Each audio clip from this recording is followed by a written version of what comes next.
YDP 예배 오신 여러분들을 예수님의 이름으로 축복하고 환영합니다.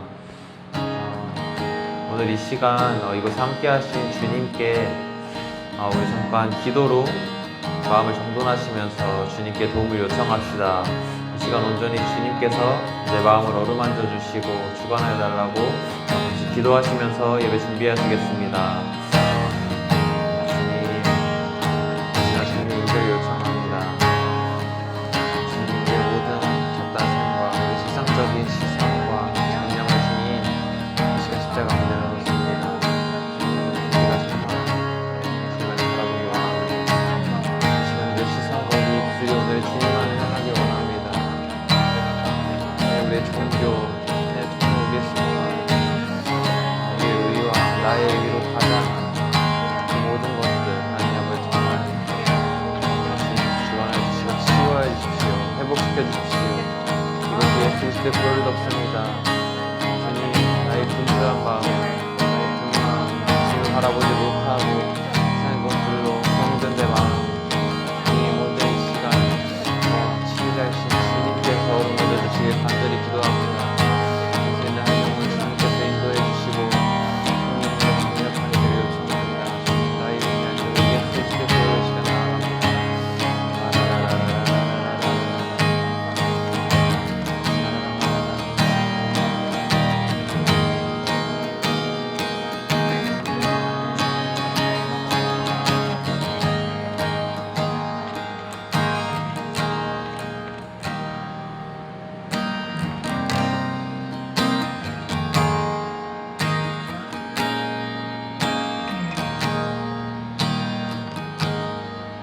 주님 큰 영광, 주님 큰 영광 받으소서. 홀로 찬양 받으소서. 모든 이름 위에 뛰어난 그 이름, 온 땅과 하늘이 다 찬양해. 주님 큰 영광, 주님 큰 영광 받으소서. 홀로 찬양 받으소서. 모든 이름 위에 뛰어난 그 이름, 온 땅과 하늘이 다 찬양해. 겸손하게 우리 무릎 꿇고 주 이름 앞에 영광 돌리세. 모두 절하세. 독생자 예수, 주님께 찬양 드리리. 모든 영광과 존귀와 능력 주님 받으소서. 주님 받으소서. 모든 영광과 존귀와 능력 주님 받으소서. 받으소서. 그리스도 살아계신 하나님. 아멘. 처음부터 찬양하시겠습니다. 주님 큰 영광 받으소서. 홀로 찬양 받으소서.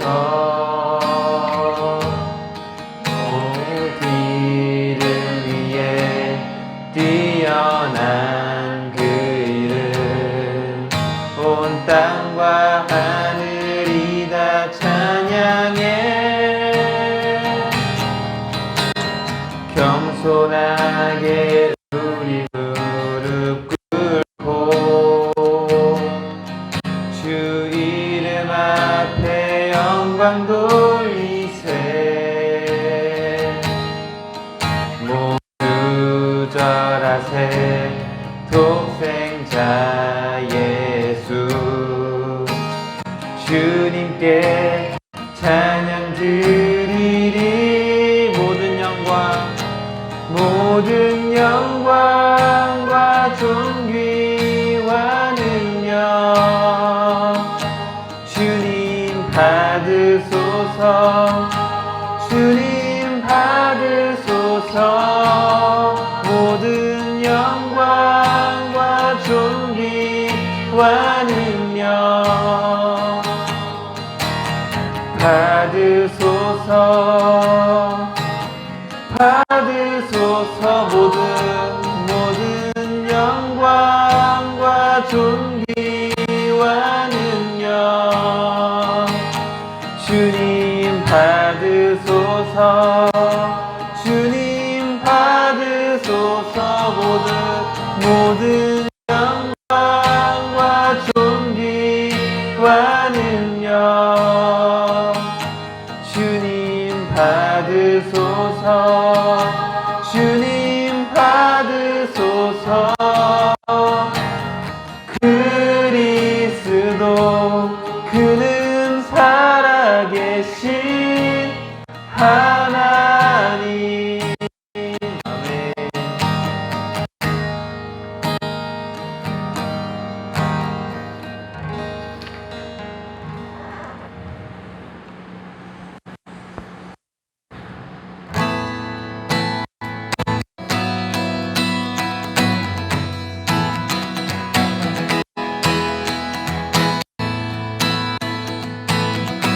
박수치며 찬양하시겠습니다.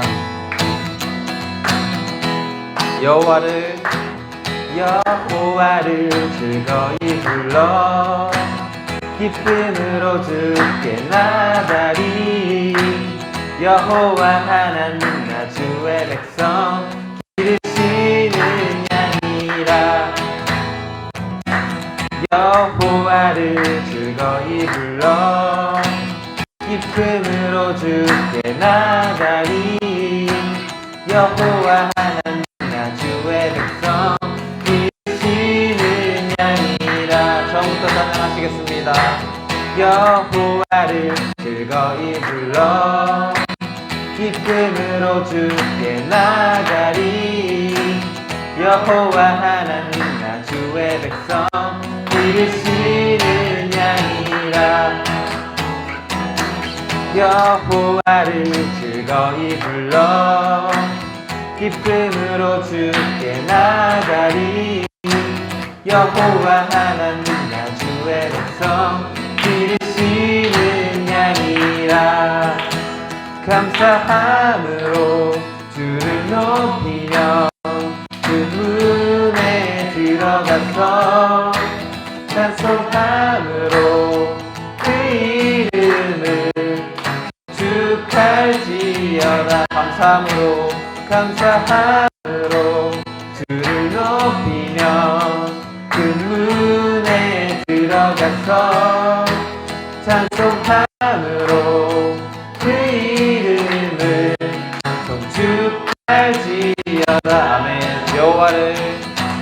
여호와를 즐거이 불러 기쁨으로 주께 나가리. 여호와 하나님 나 주의 백성 기르시는 양이라.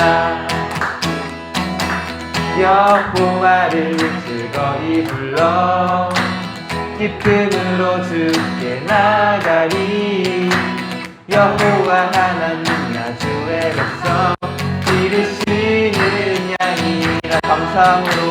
감사함으로 주를 높이며 그 문에 들어가서 찬송함으로 그 이름을 송축할지어다.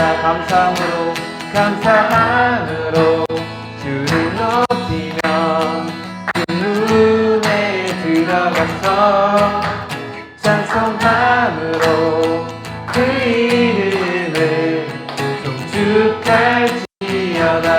주의 선함과 인자하심이 영원하고 주 성실하심이 대대에 미치리로 주의 선함과 인자하심이 영원하고 주의 성실하심이 대대에 미치리로다.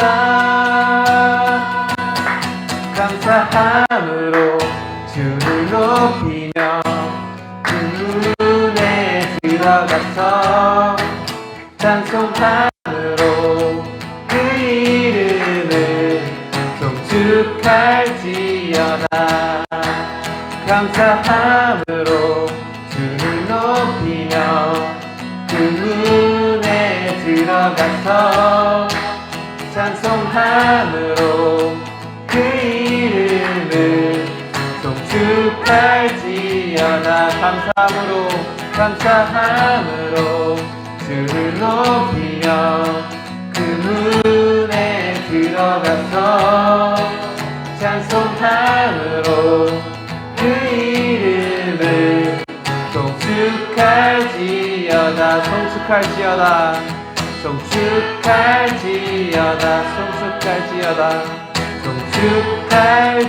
송축할지어다. 아멘.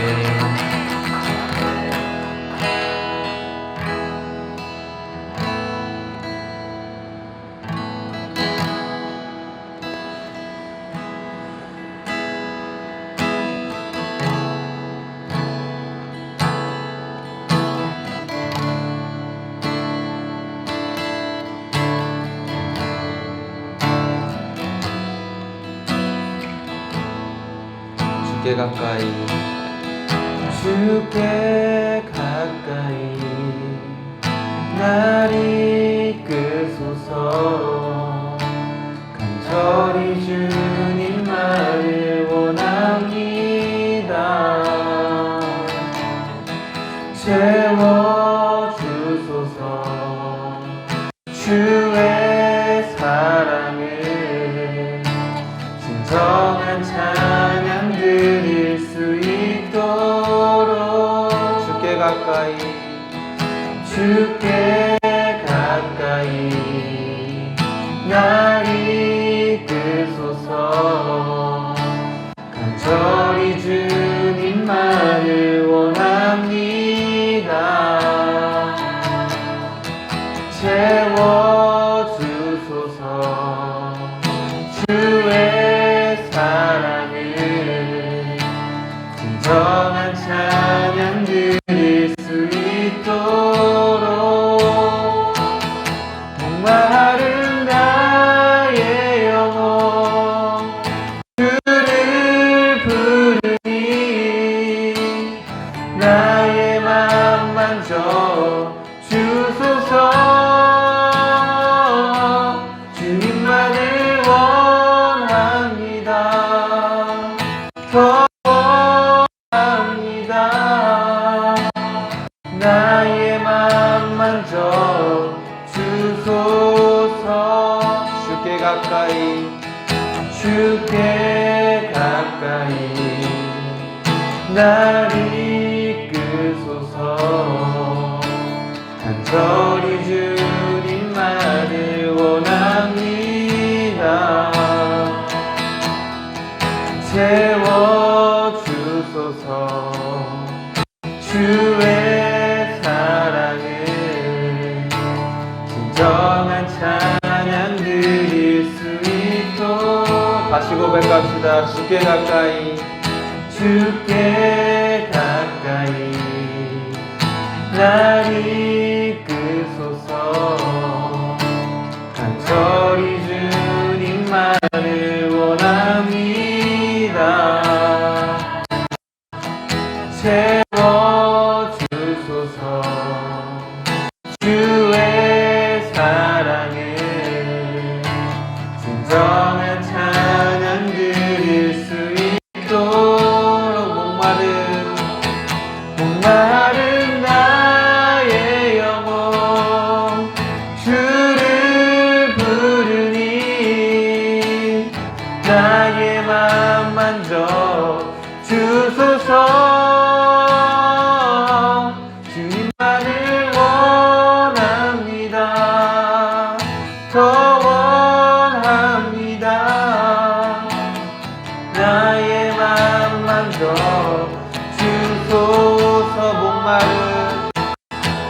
목마른 나의 영혼 주를 부르니 나의 맘 만져 주소서.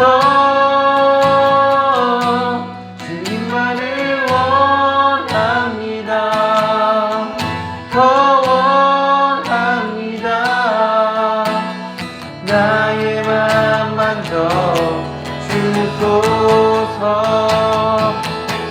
목마른 나의 영혼 주를 부르니 나의 맘 만져 주소서. 주님만을 원합니다. 더 원합니다. 나의 맘 만져 주소. 목마른 나의 영혼 목마른 나의 영혼 주를 부르니 나의 맘 만져 주소서. 주님만을 원합니다. 더 원합니다. 나의 맘 만져 주소서. 아멘.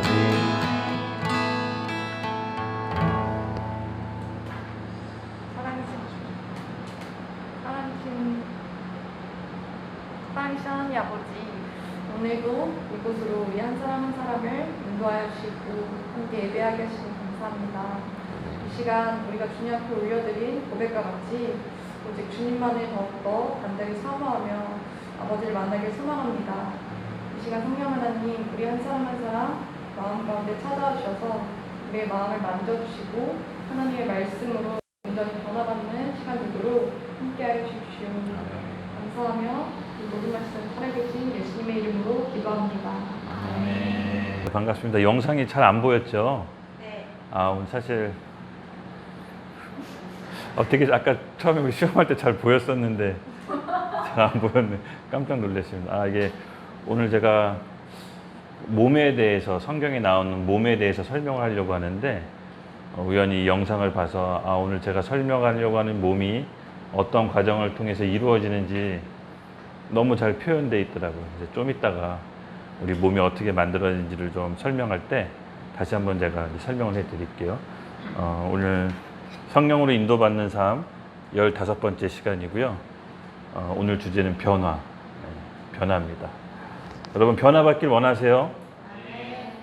변화는요 다 시와 때가 있더라고요. 하나님의 때와 우리의 의지가 결합됐을 때 하나님께서 우리의 마음과 심령을 변화시켜 주시는데 여러분이 이번이 그 때라 믿으시기 바랍니다. 네, 우리 말씀 같이 본문 말씀 읽고 같이 시작하겠습니다. 잠시만요.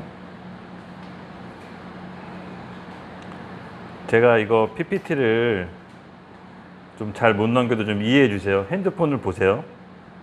이게 아직 조작이 제가 좀 자유롭지 못해서 조금 시간차가 있을 수도 있습니다. 같이 읽겠습니다. 시작. 나는 참 포도나무요 내 아버지는 농부라.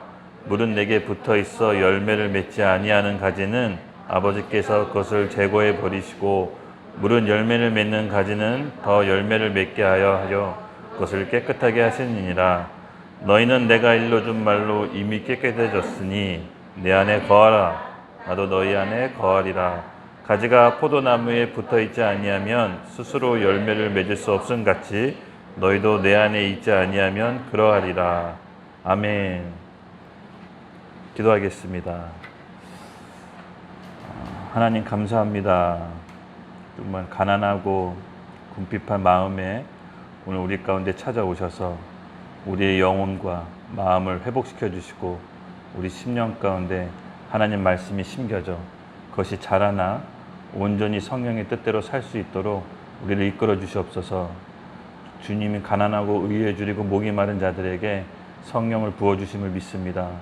오늘 말씀을 듣고 우리 안에 깊게 새겨지기를 원합니다. 감사합니다. 예수님의 이름으로 기도드렸습니다. 아멘.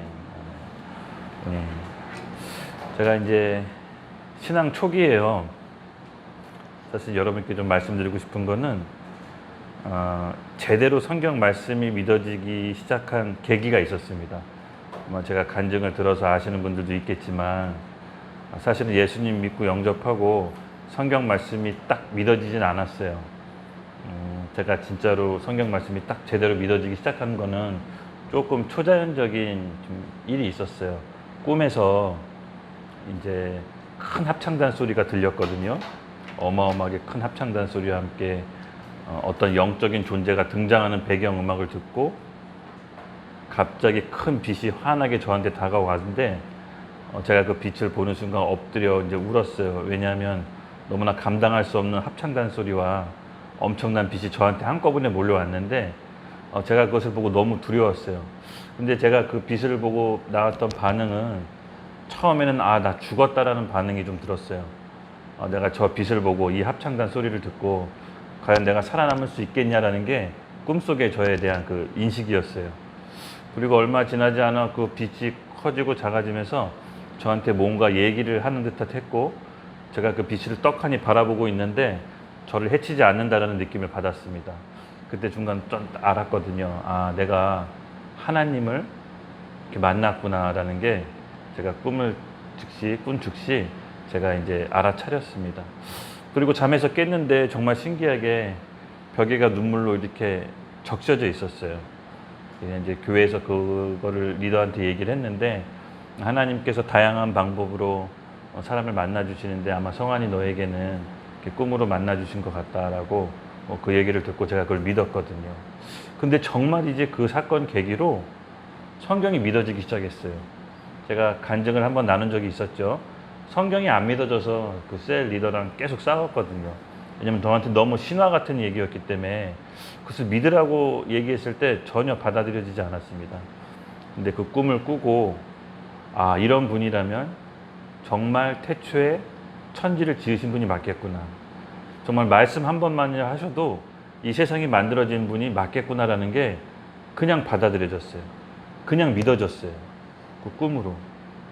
근데 그렇게 꿈을 꾸고 여러분 내가 죄인이라는 인식하기까지 더 오랜 시간이 걸렸습니다.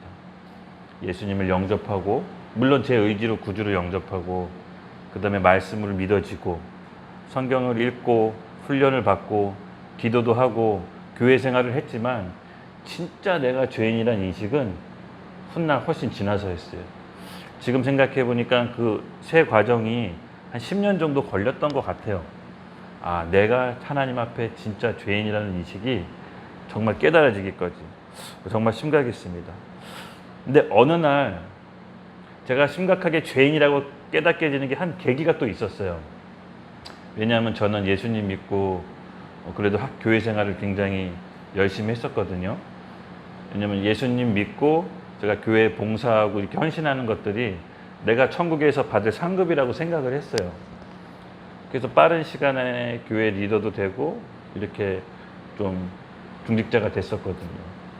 근데 마음 한편으로는 어느 정도 조금 이상하다는 생각이 좀 들긴 했어요. 그게 뭔지는 몰랐는데 이제 영적으로 좀 걸림이 있었어요. 그러다가 계속 지내다가 갑자기 이건 성령의 은혜였어요. 진짜로. 내가 지금 잘못된 방향으로 가고 있다는 거를 인식시켜주는 딱 계기가 있었어요. 어떤 거였냐면은 작은 죄를 아무렇지도 않게 서슴없이 반복적으로 짓는 것을 한 번도 이상하다고 생각해 본 적이 없었는데 어느 날이었는가 내가 왜 이러고 있지라는 생각을 갑자기 자각이 들기 시작했어요. 그러니까는 별것도 아닌 죄는 내가 우습게 너무나도 쉽게 저지른다라는 거를 딱 보여주셨어요. 나는 그 지점이 되게 은혜였던 것 같아요. 왜냐하면 제가 저의 신앙생활은 예수님 믿고 말씀이 믿어지고 훈련 잘 받고 기도하고 교회에서 열심히 봉사하고 이렇게 좀 충성하는 거를 제가 하늘에서 받을 상급이라고 생각했기 때문에 진짜 내 안에 일어나는 내면의 변화는 별로 대수롭게 생각 안 했었거든요. 정말 제가 성령께서 그 딱 계기가 어떤 계기였냐면 여러분, 그때까지만 해도 괜찮다라고 생각했어요. 뭐 이렇게 경범죄 그리고 작은 거짓말들 별로 대수롭게 생각 안 했거든요. 근데 저한테 딱 교통딱지 위반이 한 번 딱 날라온 적이 있었어요. 교통딱지 위반. 근데 그것을 반복적으로 계속. 근데 제가 그걸 아무렇지도 않게 스스로 정당하다고 생각을 했었어요. 왜 그랬을까라고 한 번은 깊게 고민했어요. 내가 이렇게 반복적으로 교통딱지가 날라오는데, 위반 딱지가, 나는 왜 아무렇지도 않게 반응을 하지? 이게 좀 맞는 걸까? 근데 운전을 하던 날이었는데, 운전을 하는데 운전석에서 정말로 성경에 어느 몇 구절에 있는지는 모르겠지만 성령께서 딱 말씀해 주셨어요. 너희 몸을 지옥 보낸 일을 두려워하지 말고 영혼을 지옥 보낸 일을 두려워해라라는 게 몇 장 몇 구절이 있는지 몰랐어요. 근데 그 말씀 구절이 딱 떠올랐어요. 아, 내가 지금 잘못된 길로 가고 있다라는 거를 인식하기 시작했어요. 그러면서 기도했어요. 정말 기도하기 시작했어요.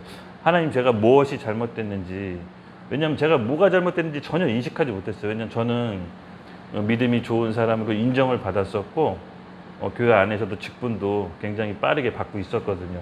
왜냐하면 저는 계속 그렇게 가는 게 맞다라고 생각했는데, 한편은 삶의 한 구석에는 너무나도 가볍게, 너무나도 쉽게, 너무나도 우습게 그렇게 죄를 짓고 있었어요.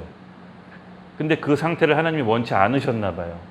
이 교통딱지 위반을 통해서 저한테 말씀해 주고 싶었던 게 있었고, 그 마태복음 말씀 딱 저한테 알려주셨어요. 그리고 진짜 기도했어요. 지금 제가 뭘 잘못하고 있는지, 지금 제가 뭘 수정해야 되는지를 주님 알려주세요라고 기도하기 시작했습니다. 근데 제가 기도하다가 제 운연 중에 제 내면 깊숙이 있는 생각을 발견하게 됐습니다. 정말 은혜였어요. 그게 뭐였냐면요, 예수 믿으면 천국 간다. 예수 믿으면 천국 간다.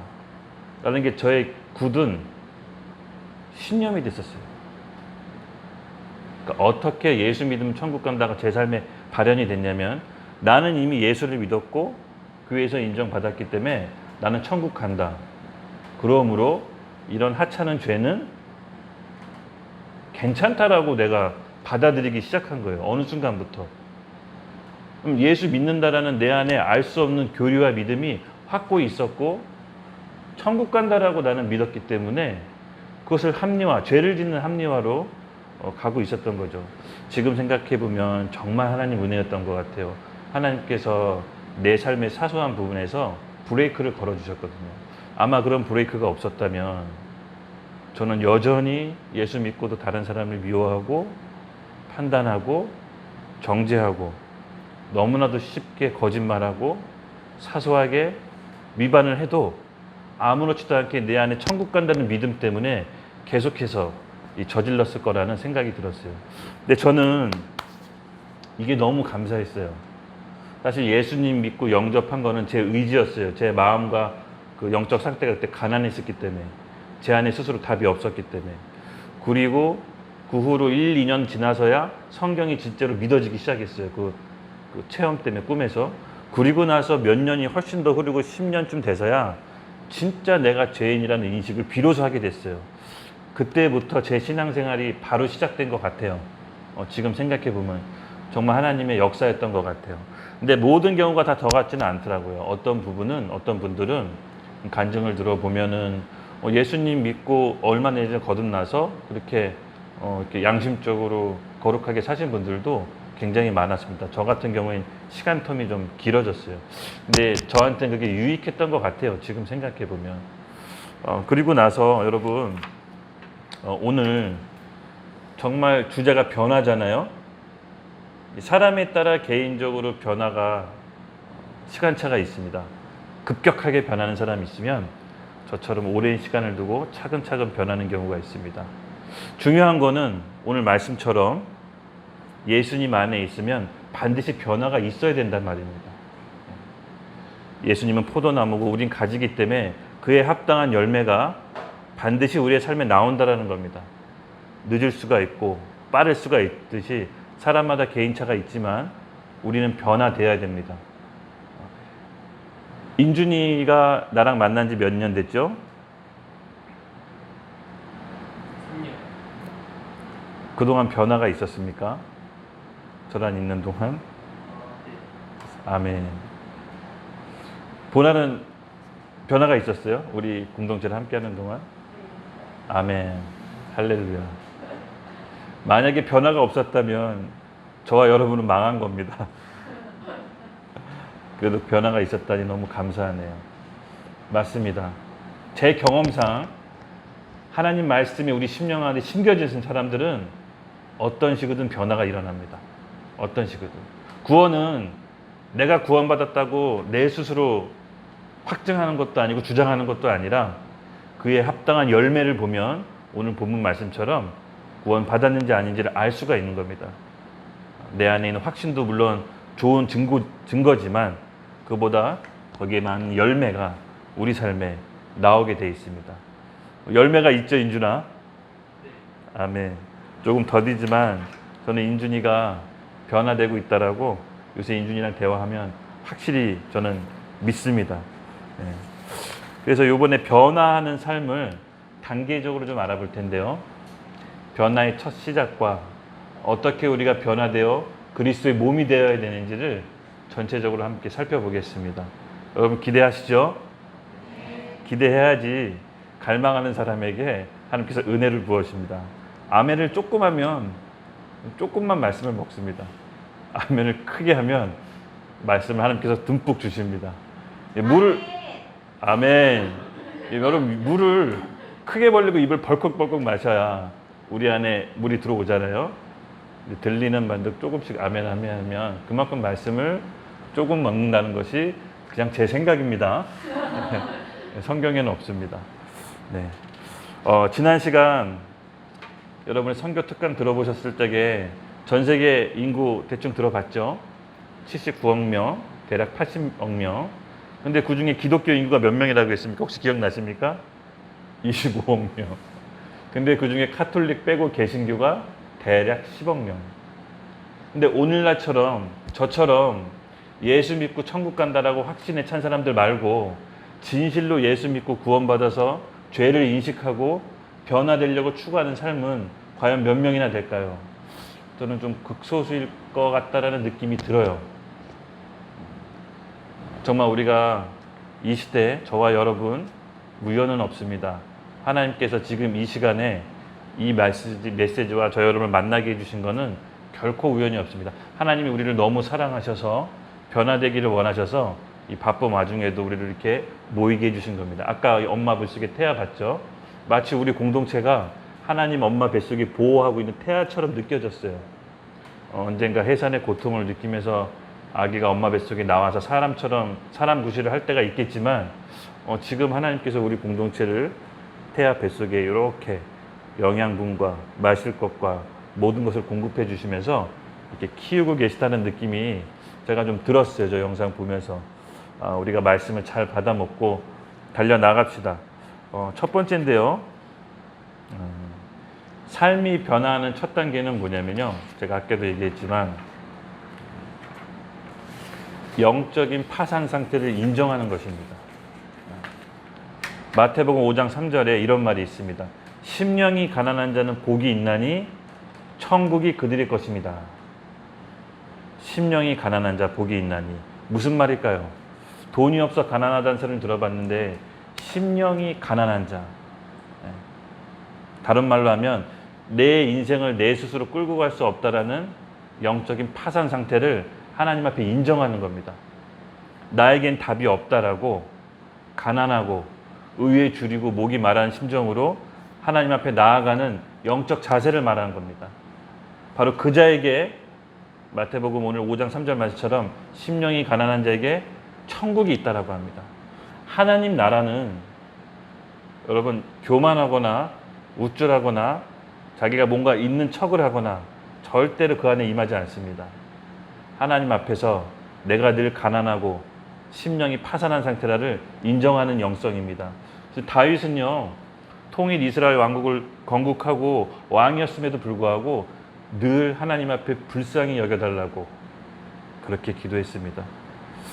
제가 지난주였어요. 우리 하나를 데리고 남한산성에 놀러 갔거든요. 남한산성. 괜히 갔어요. 너무 힘들었는데. 갔다가 거의 뭐 초죽음 상태에서 왔는데 그냥 하나를 남한산성 올라갔다가 내려오는 길에 힘들다고 해서 이제 업고 내려오는데 하나님한테 기도했어요. 하나님, 진짜 제가 하나님한테, 우리 딸이 6살이거든요. 하나님한테 인생이 어렵고 힘들 때 기도하는 법을 제가 가르쳐 줄 수 있었으면 좋겠습니다 라고 제가 이제 기도를 했어요. 정말로 업고 내려오면서 얘한테 내가 뭘 해줄 수 있을까라고 고민했는데 딱히 제가 뭘 해줄 수 있는 게 없더라고요. 돈이 뭐 재산이 있는 것도 아니고 그렇다고 해서 뭐 제가 뭐 유명한 것도 아니고 그냥 기도하는 법을 하나한테 가르쳐 줬으면 좋겠습니다라고 마음속에 이제 기도했거든요. 그리고 이제 화요일이었어요. 화요일. 그저께 월요일. 밤 11시 넘어서 12시 그 사이에 다 이제 재워놓고 우리 하나랑 이제 하나 엄마 다 자고 그냥 혼자 하나님하고 1대1로 있을 때는 그냥 아무것도 인식하지 않고 의식하지 않고 하나님 앞에 내가 표현할 수 있는 최대 경외로움을 좀 표현해서 기도하고 싶었어요. 그래서 의자 이렇게 자리 싹 깔아놓고 청소하고 벽에 앞에다 두고 이렇게 엎드렸어요. 엎드려서 내가 하나님 앞에 최대한 드릴 수 있는 경외함으로 내가 하나님 앞에 찬양하면서 기도하자 라는 마음이 딱 그 시간대 들었어요. 그래서 아무도 어차피 보는 사람 없으니까 이럴 때 한번 해보지 뭐 언제 해보겠냐라고 해서 옆에서 누가 봤으면 아마 무슬림이라고 착각했을 것 같아요. 근데 그렇게 하나님 앞에 절하면서 정말 저를 구원해 주시고 여기까지 오게 해주신 하나님 은혜를 감사하면서 이렇게 시편 30편부터 쭉 읽었거든요. 근데 누가 옆에서 쫄래쫄래 따라오는 소리가 이렇게 바스락거리서 들으더니 제 옆에 이제 무릎을 꿇고 하나가 이렇게 앉아 있더라고요. 그래서 제가 기도하는데 좀 방해돼가지고 하나 빨리 들어가서 자, 아빠 기도하잖아 그랬더니 얘가 딱 옆에서 하는 말이 저도 아빠처럼 되고 싶어요 그러더라고요. 그러면 기도 가르쳐 줘야겠다. 하나님이 또 이런 상황을 만들어 주셨구나 라고 해서 너무 기특한 거예요. 그래서 제가 마음속에 하나님, 제가 우리 하나한테 줄 건 없고 정말 얘가 어렵고 힘들 때 하나님 앞에 무릎 꿇고 기도하는 법을 오늘 전수해 주겠습니다 라고 했어요. 그래서 하나가 옆에 이제 무릎 꿇고 제가 이제 기도하는데 제가 이렇게 손을 이렇게 펴고 엎드려서 이제 무릎 꿇고 시편 30편을 쭉 읽었어요. 그럼 제가 한 수절 읽으면 걔는 한글을 읽을 줄 모르니까 제가 바라보는 대로 옆에서 따라 읽어요. 그렇게 내가 한 구절 읽고 또 따라 읽고 그래서 제가 하나한테 얘기했어요. 하나야, 정말 어렵고 힘들 때 하나님 앞에 무릎 꿇고 기도해야 돼. 하나님 들어주실 거야. 만약에 아빠나 엄마가 없으면 정말 무릎 꿇고 하나님 앞에 도와달라 그래. 하나님 들어주실 거야. 그랬더니 얘가 네 그러더라고요. 그리고 나서 30편, 31편, 30편 읽다가 팔 아프다고 들어갔어요. 근데 제가 너무 감사한 게 하나님, 얘가 하나가 오늘 기도하는 법을 배웠습니다. 정말 힘들고 어려울 때 하나님 찾게 해주세요. 어느 마음이 딱 하나한테 전수됐다라는 마음이 딱 들더라고요. 그래서 너무 감사했어요. 예. 그런 상태에서 하나랑 얘기를 끝내고 나니까 제 마음이 너무 기쁘더라고요. 다 가르쳐줬다. 가르쳐줄 게 없다. 다 가르쳐줬다. 여러분, 변화의 시작은요, 하나님 앞에 내가 영적인 파상 상태라는 것을 무릎을 꿇는 겁니다. 저는 하나님 없이는 아무것도 할 수 없다는 것을 하나님 앞에 표현하십시오. 괜찮습니다. 혼자 있을 때 내가 표현할 수 있는 마음 전심으로 한번 표현해 보세요. 저는 그렇게 해보니까 하나님이 기뻐하시다는 것을 느낄 수가 있었어요. 제가 이제 이거 습관들일 것 같아요. 하나님이 너무 기뻐하시다는 것을 제가 마음으로 받았거든요. 여러분, 그렇게 했을 때 우리 가난한 심령과 파산된 마음은 하나님께서 받으세요. 그리고 믿음으로 드리는 기도는 하나님께 연락됩니다. 그리고 나서 이제 두 번째 단계로 들어가는데요. 가난하고 영적인 파사행 상태에서는 성령께서는 우리에게 죄가 무엇인지를 인식시켜 주십니다. 요한복음 16장 7절부터 8절. 우리 인준이가 좀 읽어줄래요?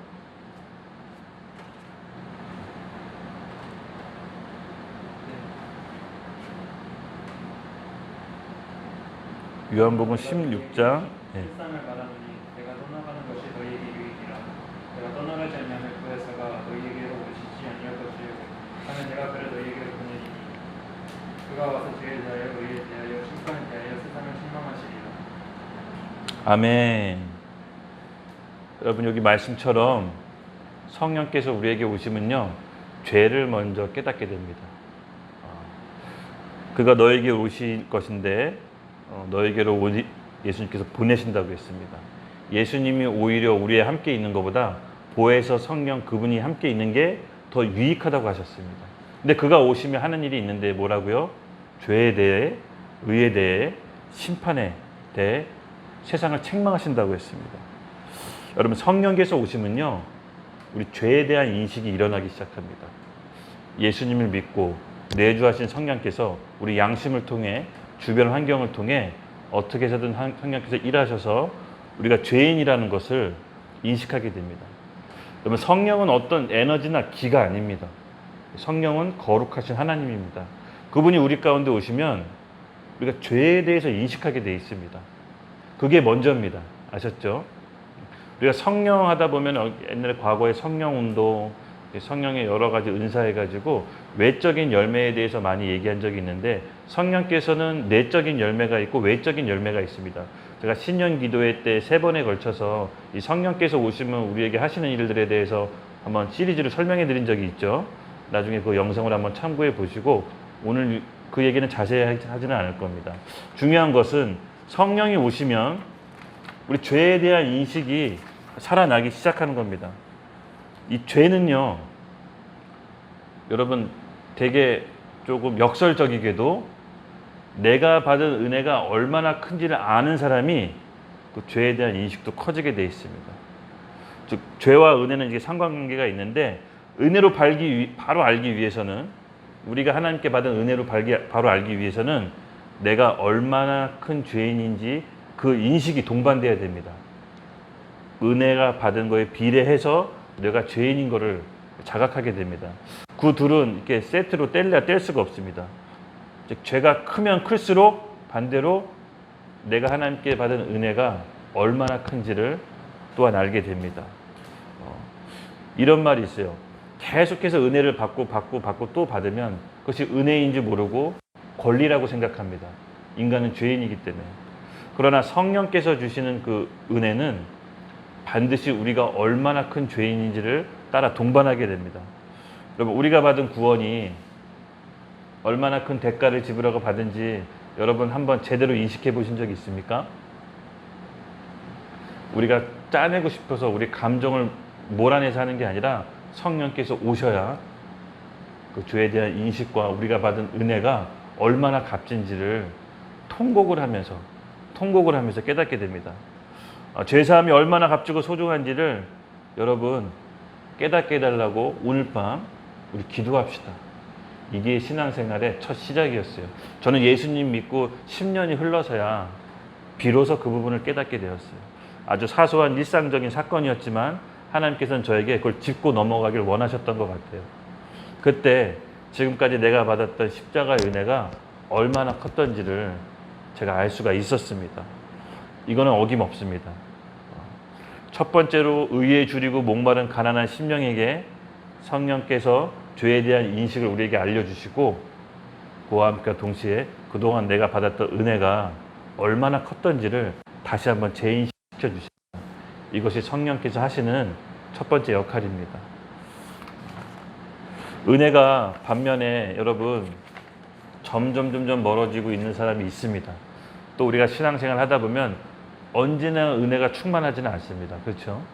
어느 날 또 은혜가 떨어져서 그 은혜가 점점 멀어지는 겁니다. 근데 은혜가 멀어질 때 나오는 증세가 있는데요. 감사보다 이 불만 불평이 입에서 자주 나옵니다. 그리고 원망하게 되고 보이는 사람한테, 그리고 작은 일에 예민하게 반응합니다. 그냥 넘어갈 수 있는 일도 자기가 큰 피해를 본 것처럼 그렇게 항변하게 됩니다. 또 은연중에 다른 사람을 비난하고 비판하게 되고, 너그러운 마음보다는 속이 좀 좁아져서 양보심이나 이타심이 사라져요. 피해의식을 크게 느끼죠. 사실 이런 증세가 나오면요, 은혜로부터 점점 멀어지고 있다는 전조 증세라는 것을 이제 깨달으셔야 됩니다. 근데 정말 신기한 건데요, 이 은혜가 멀어지고 떨어지는 원인이 뭔지 아세요? 바로 죄예요, 죄. 사실 은혜가 멀어지고 점점 떠나간다고 느낄 때 기도하셔야 됩니다. 어느 지점에서 내가 죄를 졌는지 하나님 앞에. 사실 이 문제예요. 주변 사람도 아니에요. 또 공동체도 아니고 국가 탓도 아니에요. 내가 하나님 앞에서 어느 부분에서 죄를 졌는지 요 포인트 지점을 찾아내셔야 돼요. 그래서 그걸 빨리 기도의 자리로 가서 회복시켜야 됩니다. 왜냐하면 사람은 죄를 졌을 때 하나님께 받은 은혜를 망각해요. 그리고 주변 탓하고 사람을 원망하고 모든 책임을 다른 사람에게 전가해요. 그게 죄된 본성에 나오는 사람들의 특징이에요. 여러분, 아담과 하와 있죠? 아담과 하와는 사람이었지만 이 땅에 하나님과 같은 대리 통치자로서 왕적인 존재로 세우셨어요. 모든 권한과 모든 은혜를, 그리고 모든 공급을 하나님께 해주셨어요. 근데 아담과 하와가 하나님께 은혜로 떠나게 된 결정적인 계기가 뭐였습니까? 선악과 사건. 그렇죠? 선악과 사건은 크게 두 가지 의미가 있습니다. 단순히 하나님이 먹지 말라고 했던 나무 열매를 먹어서 죄를 졌다, 벌 받았다, 이 의미가 아니라 이 땅의 왕 같은 존재였지만, 하나님과 같은 대리 통치자였지만 하나님과 피조물이라는 경계선이었어요. 그리고 나를 낳게 한 나의 근본대이신 하나님을 선악과를 보면서 인정하는 것이었어요. 왜냐하면 그걸 먹지 말라고 했던 것은 하나님의 말씀, 뭐가 선인지 악인지를 본인이 판단하는 것이 아니라 하나님께 남겨두는 것이었어요. 그러므로 창조주 하나님 밑에는 언제나 피조물이었다는 사실을 잊지 않는 것이 선악과에 대한 안전장치였습니다, 인간은. 그리고 두 번째는 뭐냐면요, 바로 교만이었습니다. 교만.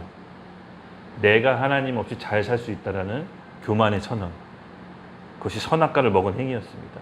무엇이 선인지 악한지를 내가 판단하겠다. 하나님이 아니라 나도 할 수 있습니다. 저도 이제 다 컸습니다. 저도 이제 어른입니다. 뭐가 선인지 악인지를 왜 꼭 하나님만 판단한답니까? 제가 얼마든지 할 수 있습니다라고 선악과를 먹습니다. 급기야 교만의 선언이 바로 선악과를 먹은 행위였습니다. 그 결과 어떻게 됐습니까? 여러분 잘 아시다시피 창세기 3장에는 인간이 교만으로부터 죄를 지어서 하나님께 받은 모든 은혜와 공급이 천천히 다 떠나가게 됩니다. 그리고 전에 없던 문제들이 인간의 삶에 들어옵니다. 첫 번째요, 임신하는 고통으로 시작됩니다. 그러니까 임신하는 게 너무 배 아프고 고통스럽다, 이 문제가 아니라 하나님과 함께 있을 때는 고통을 모르는 인간이 인간 세상에 고통이 들어오기 시작했다는 거예요. 두 번째, 경제적인 문제가 옵니다. 에덴 동산에 있는 모든 공급을 먹고 풍족하게 살았던 인간이 이제는 스스로 땀 흘리고 수고해야만 먹을 것을 얻을 수가 있습니다. 경제적인 문제가 들어왔습니다. 그리고 환경 문제가 왔습니다. 가시밭과 엉겅퀴, 땅에 여러 가지 환경적인 요인 때문에 밭을 일궈야만 됐습니다. 그리고 정말 무서운 결과인데요, 그의 자녀들이 가인과 아벨을 죽이는 살인이 일어납니다. 그리고 더 안타까운 건 영원히 사는 존재인 인간이 죽음이 들어옵니다. 성경에 말합니다. 죄의 삭은 사망이다. 이처럼 하나님 은혜 안에서 하나님의 공급을 받고 완벽하게 삶을 살던 인간이 하나님의 은혜를 잊어버린 채 본인이 하나님 되겠다고 하는 교만에 사로잡혀 선악과를 먹은 결과 전에 없던 고통들이 인간 세상에 들어오기 시작합니다. 여러분, 죄의 뿌리는 교만입니다. 내가 하나님보다 더 잘할 수 있다는 생각, 내가 내 삶을 잘 살 수 있다는 생각, 하나님 없이 내가 잘 살 수 있다는 그런 모든 육신적인 생각이 사실은 죄의 뿌리고 그 원인은 교만으로부터 시작합니다. 어디서부터 은혜가 떨어졌는지를 기도하시고 그 은혜의 지점으로 돌아가셔야 돼요. 그 죄의 지점으로 돌아가셔야 돼요. 그리고 그것을 회복하고 되돌릴 때, 다시 무릎 꿇고 나아갈 때 하나님께서는 언제든지 다시 회복시켜 주세요. 다윗이 죄를 졌을 때 첫 번째 했던 행동이 뭔지 아십니까? 다 필요 없고, 나 왕도 필요 없고, 나 이런 세상 권세도 다 필요 없고, 하나님 다시 만나게 해달라고, 하나님의 영이 떠나지 않게 해달라고 그냥 엎드려 기도했어요. 몇 날 며칠 울면서. 그랬더니 다윗의 옛날에 아무것도 없을 때 양치던 그 광야에 있을 때 피리 불고 비파치면서 하나님 생각하면서 양치던 시절을 생각해요. 차라리 그때가 좋았지, 왕보다는. 그래서 하나님께서 다시 은혜를 주시고 회복시켜줘서 왕권을 보호하십니다. 여러분 그렇습니다. 하나님의 심정과 마음은 죄를 지어서 우리를 징계를 주시는 게 목적이 아니라 고쳐서 회복시키는 겁니다. 고쳐서 회복시키는 겁니다. 죄를 져서 은혜가 떨어졌다면 내가 어느 부분에서 회복시켜야 되는지 기도하러 나가십시오. 그리고 외배를 회복시키고 하나님께 무릎 꿇고 하나님께 기도하십시오. 하나님께서는 우리가 무릎 꿇고 나오는 그 지점을 기다리고 계세요. 이미 마음이 다 풀어지셨어요. 회복시키시려고 준비한 상태예요. 우리 아들이 언제나 무릎 꿇고 나오면 회복시켜 주시겠다는 마음이 하나님 아버지의 마음입니다. 믿으시죠? 네. 그리고 나서 우리가 하나님 앞에 회복이 됐다 그러면은 이제 세 번째인데요. 바로 우리의 생각, 우리의 육신적인 생각, 그것을 처리하는 방법으로 우리를 이끄십니다. 세 번째 변화의 단계입니다. 우리를 어떻게 처리하시길 원하시는지 우리 같이 로마서 8장 3절 같이 함께 읽겠습니다. 로마서 8장 3절에서 4절인데요. 같이 읽을게요. 시작. 율법이 육신으로 말미암아 연약하여 할 수 없는 그것을 하나님은 하시나니 곧 죄로 말미암아 자기 아들을 죄 있는 육신의 모양으로 보내어 육신의 죄를 정하사 육신을 따르지 않고 그 영을 따라 행하는 우리에게 율법의 요구가 이루어지게 하심이시. 아멘. 아멘. 여러분 언뜻 무슨 말인지 좀 잘 와닿진 않죠? 제가 설명해 드릴게요. 죄를 지은 인간은 영혼, 육 모두 다 죄에 물들었습니다. 그래서 하나님이 죄를 처리하는 방법으로 택하신 게 뭐냐면요. 로마서 8장 3절. 율법이 육신으로 말미암아 연약하여 할 수 없는 그것을 하나님은 하시나니 곧 죄로 말미암아 자기 아들을 죄에 있는 육신의 모양으로 보내어 육신의 죄를 정하사. 하나님께 범죄한 죄는 육신 모든 것이 죄입니다. 죄로 선고했어요. 몸과 마음과 영혼과 육신이 병들고 죄지었다라고 선고하셨어요. 그래서 아무리 우리가 율법을 지키려고 애쓸수록 그 율법을 지킬 수 있는 것이 아니라 죄에 물들어 걸려 넘어집니다. 여러분 인준아, 우리가 끊을 수 없는 죄가 있잖아, 인준아. 근데 그거를 끊으려고 지키려고 하면 할수록 끊어집니까? 아니면 나중에 더 폭발합니까? 끊어지지 않습니다. 바로 마찬가지입니다. 우리가 아무리 율법을 지키려고 하면 할수록 그 율법을 지킬 수 있는 게 아니라 육신이 있는 한 그 죄를 또 짓게 됩니다. 그래서 하나님의 방법인데요. 본인의 아들을 똑같이 육신의 모습으로 보내서 십자가에서 완벽하게 처리하십니다. 이게 엄청난 신비고 비밀인데요. 여러분 오늘 말씀을 여러분 받아 먹으시기 바랍니다. 네. 하나님은 육신에 생각하는 모든 것이 다 죄라고 합니다. 여러분 기도하셔야 돼요. 기도하셔야 돼요. 거듭나지 않은 우리가 생각하는 모든 육신이 사실은 다 죄입니다. 유튜브를 보더라도 설교 말씀을 보더라도 하나님이 마음속에 중지하라고 하면 중지하셔야 돼요. 보다가 또 알고리즘 타고 다른 거 보고 하려면 결국 엉뚱한 걸 또 보게 돼요.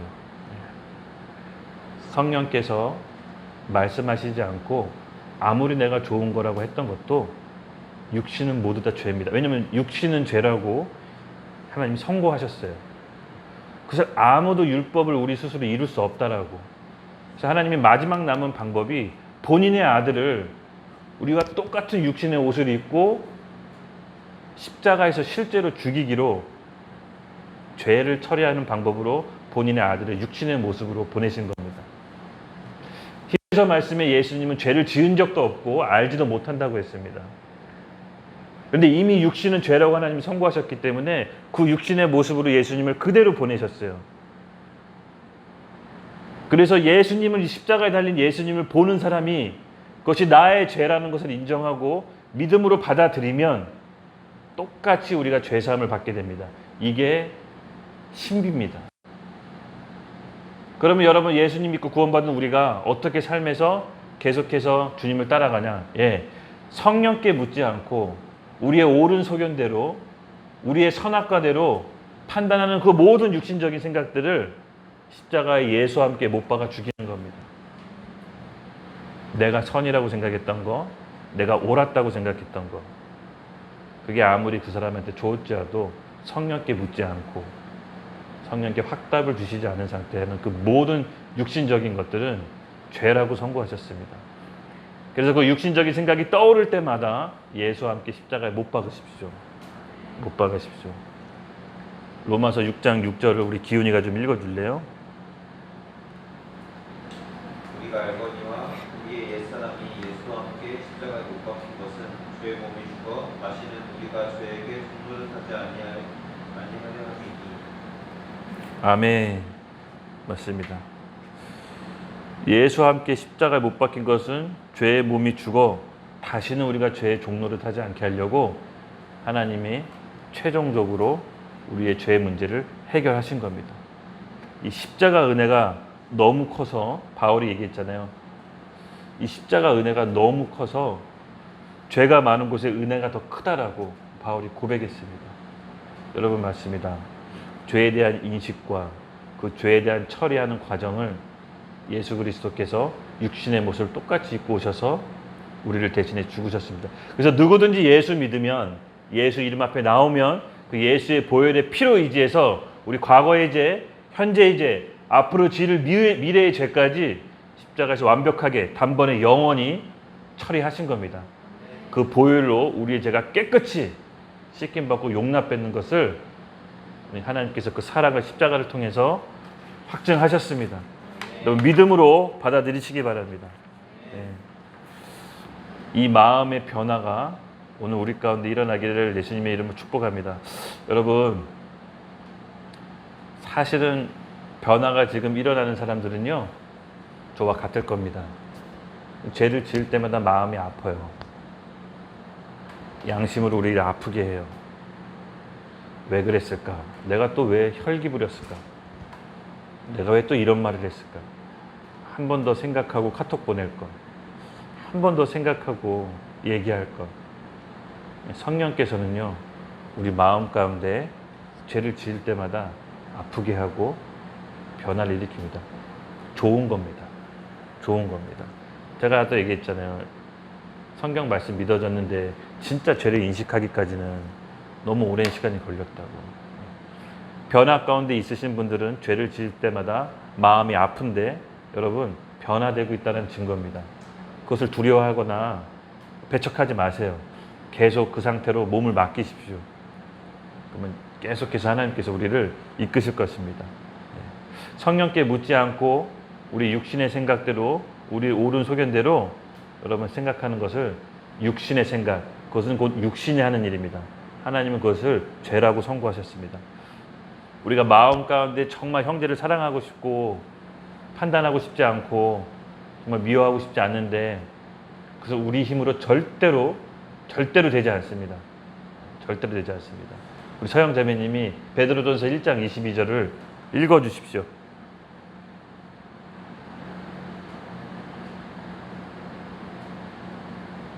베드로전서 1장 22절입니다.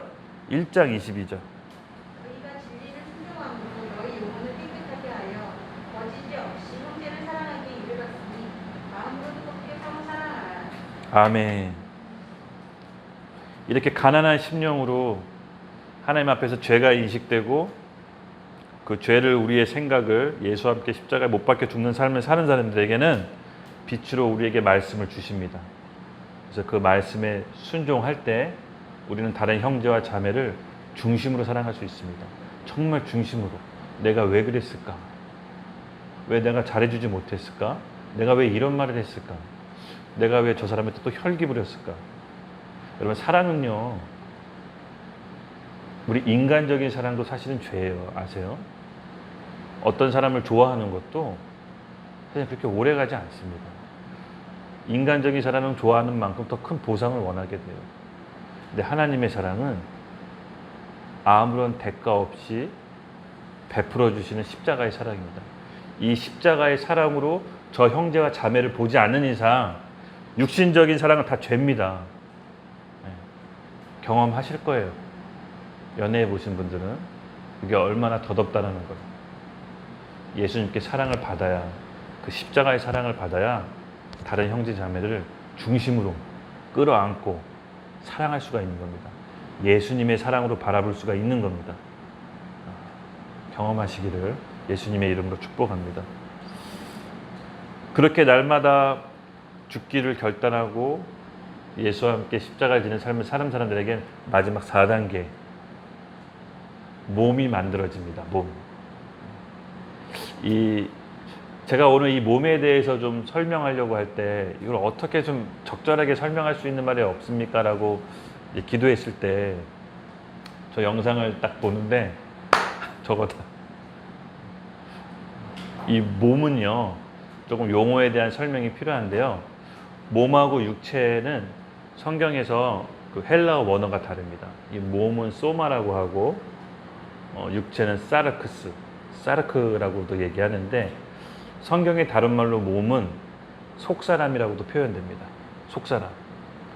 그리고 사르크스, 육신은 겉사람이라고 표현됩니다. 그러니까 우리가 예수님 믿고 몸을 만들어 가야 돼요. 왜냐면 그 만들어진 몸 위에 예수님의 능력이 부어지는 거거든요. 그러니까 예수님 믿고도 여전히 몸이 없는 사람들이 있어요. 몸 없이 신앙생활 하는 사람들. 제가 그랬어요. 그러니까 예수님 믿고 몸이 만들어져야 돼요. 아까 좀 영상 봤으면은 아기가 그 정자와 남자가 만나서 배아가 되고, 배아가 이제 핵 분열을 일으켜서 태아가 되고, 손, 발, 얼굴, 심장이 생겨서 이제 엄마 뱃속에 그럴듯한 아기가 만들어지는 게 바로 우리 신앙생활이더라고요. 그게 몸이 만들어지는 과정이에요.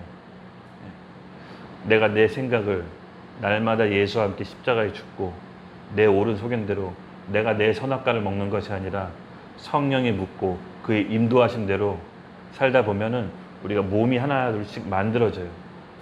예수님 믿는 사람들에게는 하나님께서 빛으로 말씀을 우리에게 꽂아주세요. 내가 하나님을 더 사랑하는 만큼 더 말씀을 빛으로 조명해 주세요. 그거 완전히 비례해요. 이거는 제가 장담할 수가 있어요. 여러분이 지금 사랑하는 것들이 있죠. 그만큼 더 하나님을 사랑해야 말씀을 주세요. 하나님, 잘 말씀을 제가 모르겠는데 말씀을 받기 어려운데요. 어려운 거 아닙니다. 하나님을 그만큼 사랑하지 않아서 그럽니다.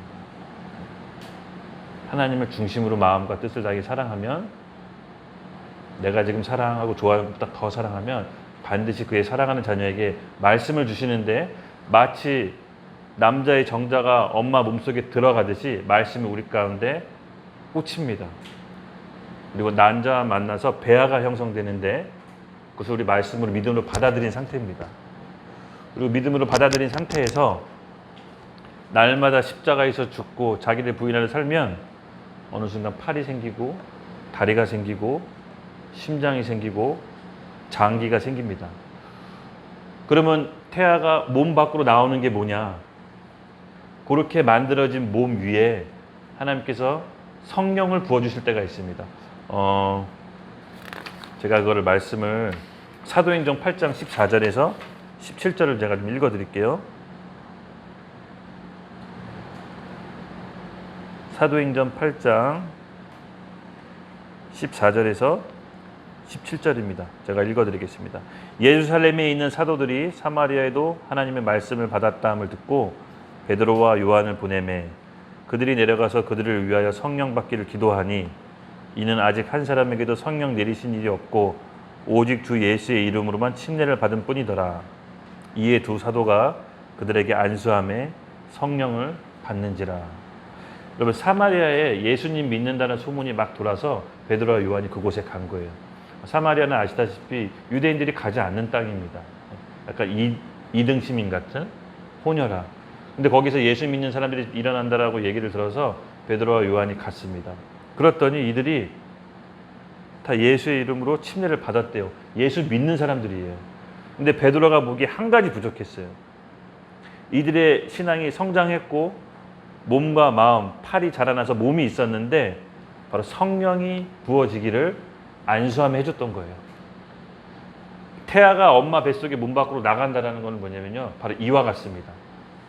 우리가 날마다 십자가에서 죽고 자기를 부인하는 삶을 살면 우리도 모르게 몸이 만들어집니다.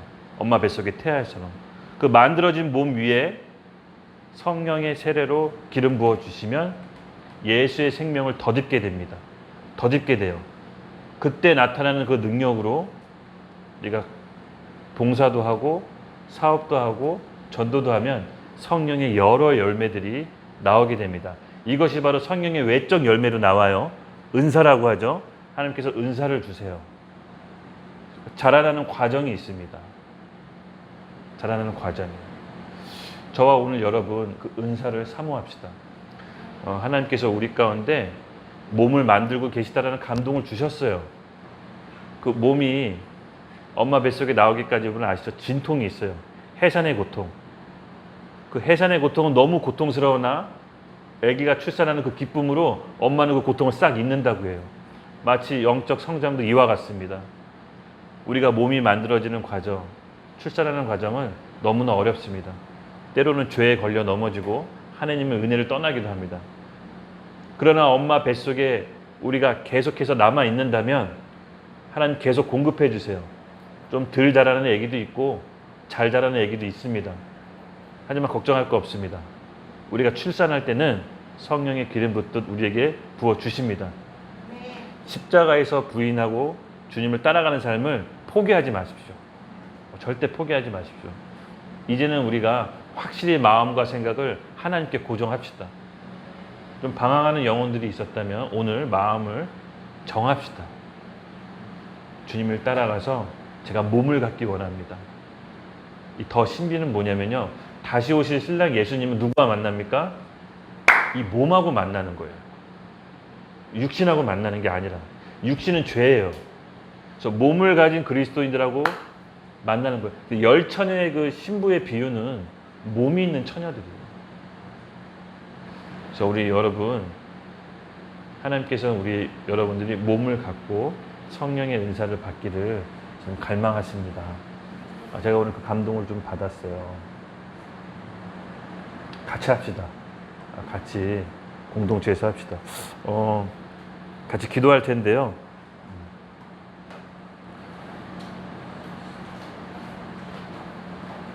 오늘 예배 가운데 하나님이 주셨던 메시지를 좀 정리하자면, 어렵고 힘들지만 신앙생활 포기하지 마시고, 변화 속도가 더딜 수도 있고 빠를 수도 있고 죄에 걸려 넘어질 수도 있고 은혜를 떠날 수도 있지만 자기를 부인하고 십자가를 지고 예수 그리스도의 십자가의 은혜와 사랑을 늘 기억하면서 포기하지 맙시다. 하나님께서는 우리에게 자라나는 태아에게 성령의 능력으로 부어 주실 겁니다. 우리 몸에게, 우리 성장한 몸에게 주실 겁니다. 우리 같이 주여 한번 크게 외치고 하나님을 기대합시다. 주여, 오늘 우리가 변화를 받기 원합니다. 하나님, 가난하고 갈급한 영적인 파산 상태에서 주님 앞에 무릎을 꿇습니다. 심령이 가난한 자에게 천국이 임한다고 했습니다. 지금 오늘 우리 청년들 가운데 심령이 가난하게 하나님께 나아갔을 때 성령께서 기름 붓듯 부어주시옵소서. 새 소망과 새 마음을 부어주시옵소서. 우리 같이 기도하면서 변화받기를 기대합시다. 주여!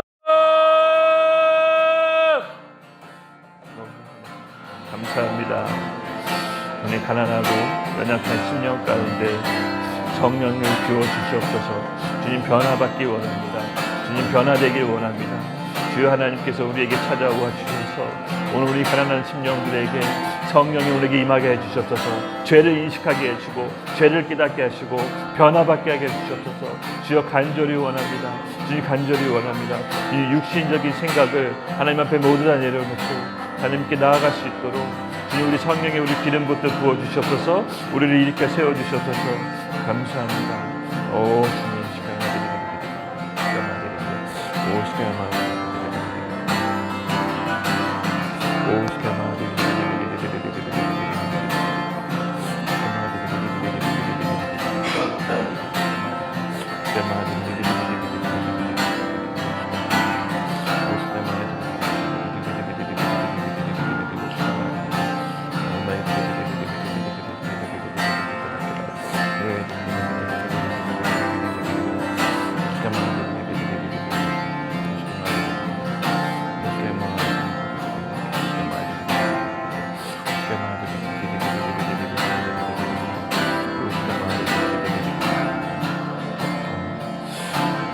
여러분, 제가 전에도 얘기했지만 우리 육은 이 아바타와도 같습니다. 혼의 지배를 받게 되는데요. 거듭난 속사람의 지배를 받을 것이냐, 거듭나지 않은 겉사람에게 지배를 받을 것이냐. 이 거듭난 속사람은 성령께 물어보고 성령이 원하시는 대로 순종하며 따라가는 속사람입니다. 우리가 성령께 물어보고 늘 주님 앞에 나아갈 때 몸이 만들어지는 것입니다. 우리가 몸이 만들어져 달라고 십자가 앞에 날마다 죽고 우리 안에 몸이 만들게 해달라고 우리 같이 주여 한번 크게 외치고 기도합시다. 주여! 하나님 아버지, 날마다 십자가 앞에 죽고 우리 거듭난 속사람이 몸이 만들어지길 원합니다. 우리 안에 몸이 만들어지게 해주시옵소서. 주여, 우리 만들어진 몸 안에 성령이 비운 듯이 부어지게 해주시고 성령의 기름을 비운 듯이 부어지게 해주시옵소서. 오 주님 아버지 앞에 나아갑니다. 주님 함께 이끌기 원합니다. 함께 해주시옵소서. 오 주님 함께 해주시옵소서. 주님 이끌어 주시고 인도하여 주시옵소서. 주님 간절히 원하고 원합니다. 변화받길 원합니다. 변화받길 원합니다. 주여 성령님 이곳에 임하여 주시옵소서. 오 주님 감사합니다. 조금만 깨닫 기도하겠습니다. 하나님 아버지 감사합니다. 주님 변화받길 원합니다. 정말 한 번뿐이 사는 인생 하나님 예수 그리스도 안에서 제대로 살길 원합니다. 우리 가난하고 우리 마음이 영적으로 파산한 우리 심령 가운데 성령이 우리에게 기름을 부어 주셔서 몸이 만들어지고 그 몸으로써 하나님을 따라갈 수 있도록 우리 이끌어 주시옵소서. 지금 오늘 하루도 우리 성령의 임재가 가득한 예배 가운데 함께 해주셔서 감사합니다. 저희가 주님을 믿고 따라갈 수 있도록 믿음을 허락하여 주시옵소서. 예수님의 이름으로 감사하며 기도드렸습니다. 아멘.